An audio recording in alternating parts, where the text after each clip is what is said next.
Coq en pâte. Bonjour les amis, comment allez-vous? Eh bien, chez nous, ça va super bien. Nous voici donc avec vous pour une nouvelle recette. Une recette facile, mais qui va être vraiment super bonne, que vous pouvez servir en entrée, en plat principal, ou alors, pourquoi pas, à l'apéro, si vous coupez eh bien, des petits carrés, des petits triangles, enfin ce que vous voulez dans votre pâte, des petites tranches. Voilà, on va vous expliquer tout ça. Déjà, bienvenue à nos nouveaux abonnés. Il y en a eu pas mal ces derniers temps, donc bienvenue parmi nous. Si toutefois vous nous retrouvez aussi sur Facebook, vous pouvez rejoindre le groupe WhatsApp Phoenix Cuisine Pratique où les échanges sont super sympas. Tout le monde peut donner des recettes. On nous a posé la question l'autre jour, est-ce que c'est seulement Evelyne et Jean-Noël qui donnent des recettes ou est-ce que tout le monde peut en donner? Mais tout le monde peut en donner. Au contraire, ça nous fait très plaisir tous ces échanges et ça nous donne plein de belles idées. Nous, on se considère toujours en apprentissage au niveau de la cuisine. On est en apprentissage perpétuel. Vous pouvez aussi nous contacter, bien sûr, à l'adresse cuisinepratique@mail.ch. Voilà. Donc, ce coq en pâte, j'allais dire le coq en pâte, c'est mon mari, mais ça, c'est habituel. Donc, c'est pour ça, c'est un petit clin d'œil pour lui aussi, le nom de cette recette. Et c'est aussi un petit clin d'œil à ce fromage qui est délicieux, qui est un fromage bleu, donc fabriqué dans la région. C'est un fromage bleu mais très doux, très crémeux. Et ce fromage justement s'appelle le coq. Voilà, d'où l'idée de la recette, coq en pâte, puisqu'on va l'enfermer dans de la pâte, tout simplement. Donc, on a commencé par étaler une pâte. Alors, ça peut être, avec une pâte feuilletée, ça sera, comment dire, ça sera vraiment un feuilleté, c'est-à-dire que la pâte va lever. Il y a possibilité de le faire avec d'autres types de pâtes, pâte brisée, alors non sucrée, s'il vous plaît, ou pâte à pizza, par exemple. Enfin, quand je vous dis non sucrée, c'est un peu paradoxal parce que il vaut mieux que la pâte ne soit pas sucrée. Par contre, on va intégrer un élément sucré dans la recette, mais de façon facultative. Alors, sur ma pâte, je pense que je vais essayer de faire, voilà, je vais mettre ma garniture au milieu et je pense qu'on repliera les bords de chaque côté, c'est ce qui sera plus facile. Ça fera une espèce de, comment dire, comme un strudel un peu, voilà, ça sera allongé et on pourra couper des tranches, ça sera peut-être beaucoup plus simple.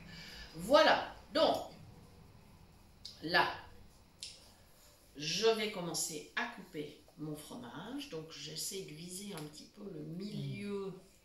Voilà, je crois que c'est pas mal. Alors, j'ai sorti 250 grammes de fromage. Je pense que ça va le faire. Parce que j'ai l'impression que le morceau de 125, là, ça suffirait peut-être pas trop. Qu'est-ce que t'en dis, Jean-No? Ouais, coupe, je te dirai. D'accord. Voilà. Alors là, vous voyez, on va regarder ça au fur et à mesure. Moi, je pense que là, on peut... Tu penses que c'est assez? On va toucher pour être sûr. On peut en remettre un peu là. On peut en remettre. Ah, c'est crémeux, c'est magnifique. Si vous avez l'occasion de goûter ce fromage, je vous dis franchement, c'est trop bon. C'est vraiment trop bon. Voilà.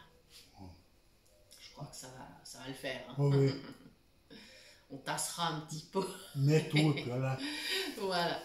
J'essaie de bien le répartir. Alors, les amis, comme j'ai pas les yeux, je me sers de mes doigts, qui sont propres, de toute façon. Ouais, ça va aller impeccable. Bon, l'élément sucré que je vais ajouter, c'est de la poire. Alors, ça, c'est facultatif. Si vous n'aimez pas l'alliance salé-sucré, laissez tomber et mettez par exemple des noix ou alors rajoutez peut-être une petite touche de crème, enfin quoi qu'il y en a déjà bien dans le fromage, mais voilà, noix ou autres oléagineux, pourquoi pas, peut-être avec le bleu, vous pouvez intégrer de la pistache, c'est vraiment une alliance surprenante, mais qui est absolument délicieuse.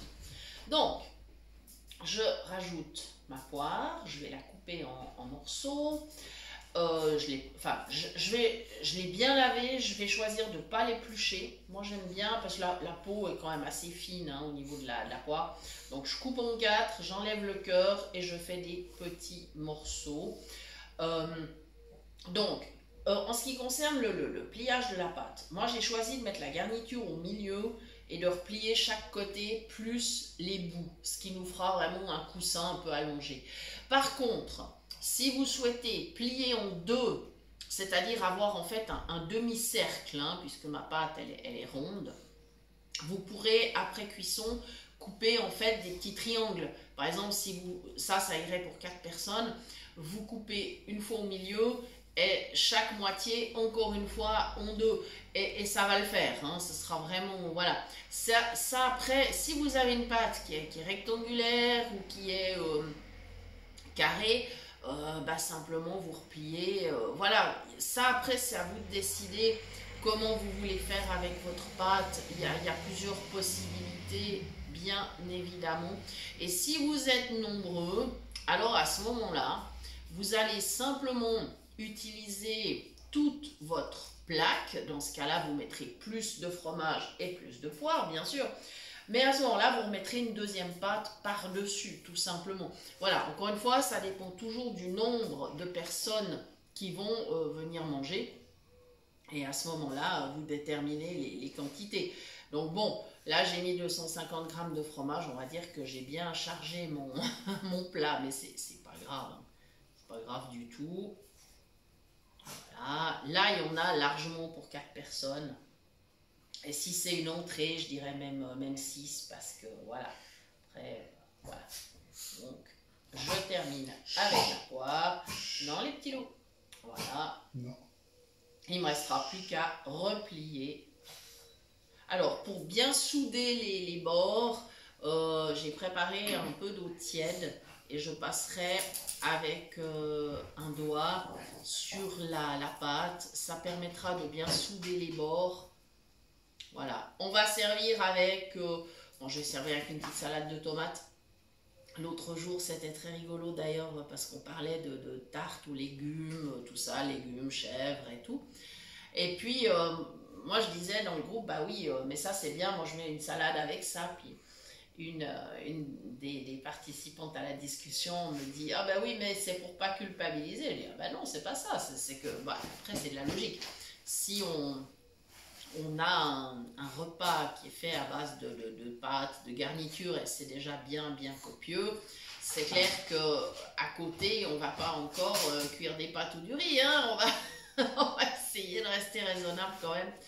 Et donc, on va servir avec une petite salade, ou alors une soupe froide, ou alors un potage chaud en hiver. Voilà, on va adapter selon la météo. Voilà, moi je vais maintenant mettre un petit peu d'eau tiède sur mes bords. Oula, j'étais sur la table là. Lol, ça y est, je vais mettre sur mes bords de pâte. Ouch, c'est pas nécessaire que je mette de l'eau sur la table. Hein. Voilà. Et donc maintenant, gentiment, je vais replier tout ça. Et ça va partir au four, 200 degrés, pour 30 minutes. Voilà les amis. Et on fera des tranches, voilà, que l'on présentera donc avec la salade à côté. Si vous souhaitez, par exemple, vous pouvez mettre la salade dans un petit contenant, une petite coupelle, pour la présentation, si vous voulez soigner la présentation, ou dans un verre, une verrine, enfin, voilà, vous êtes libre, hein. Encore une fois, c'est vrai que si la présentation est un peu soignée, c'est aussi sympa, voilà. Voilà les amis, il me reste à vous remercier de nous avoir suivis, et je vous donne rendez-vous très bientôt pour de nouvelles idées cuisine. Merci!